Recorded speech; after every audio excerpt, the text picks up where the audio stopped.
Mga katrops, welcome back ulit kayo sa aking channel Sports React PH at ngayon na ay pag-uusapan natin ang dahilan bakit nga ba sunod-sunod na pagkatalo ng San Antonio Spurs ngayong season.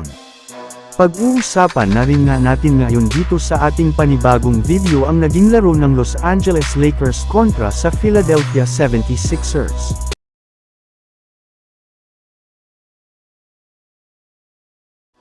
Kasunod nga ng pagkatalong muli ng San Antonio Spurs sa kanilang huling game noong nakaraang araw paban sa ating defending champions na Denver Nuggets ay bumagsak na nga sa 3 wins at 14 losses ang kanilang record ngayon bilang worst team sa standings ng Western Conference.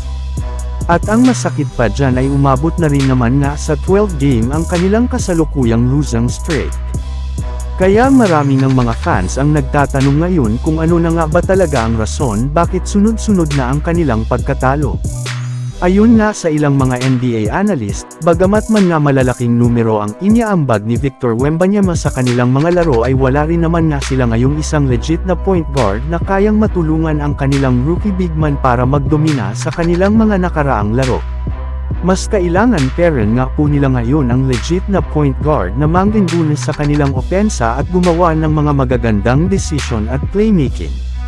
Sa ngayon nga ay problema talaga ng Spurs ang kanilang opensa at maging kanilang depensa na siyang rason ng kanilang mga pagkatalo sa kanilang mga nagdaang laro, kaya kung gusto man nga nila itong maputol at magkaroon ng win streak ay kailangan na nilang sumungkit ng at least isang veteran point guard na may kakayahang mag-close out ng kanilang mga laro. Samantala pumunta naman tayo sa ating sunod na pag-uusapan ngayon sa naging laro ng Los Angeles Lakers kontra sa Philadelphia 76ers.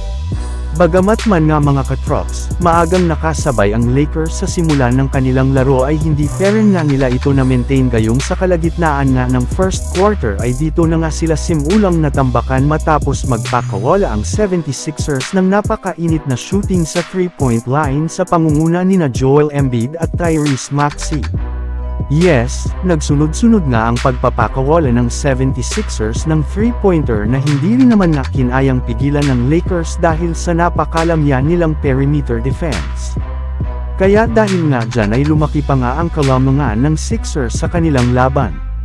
Sinubukan rin naman nga sana ng Lakers na gumawa ng adjustment pagpunta ng second half ngunit sa kasamaang palad ay mainit pa rin naman nga dito ang shooting ng 76ers habang ang Lakers naman nga ay patuloy sa pag-struggle sa kanilang shooting sa 3-point line at maging sa pagsalaksak sa ilalim ng basket. Kaya wala na ngang nagawa pa ang Lakers kundi sumuko na lamang sa kanilang game at ilabas na agad sina LeBron James at Anthony Davis pagdating ng fourth quarter since nga hindi nga nila nahahabol ang 76ers sa kanilang laro na nagtapos sa score 138-94.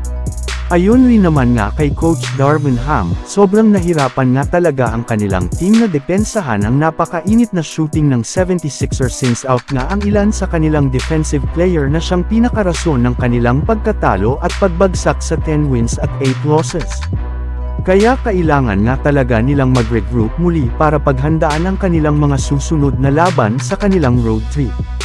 So yun lang nga mga katrops ang handog ko sa inyong storya ngayong araw. Sana nag-enjoy kayo. Please like and subscribe my YouTube channel Sports React PH para sa iba pang storya at update patungkol sa NBA. Kita-kits muli sa ating susunod na video.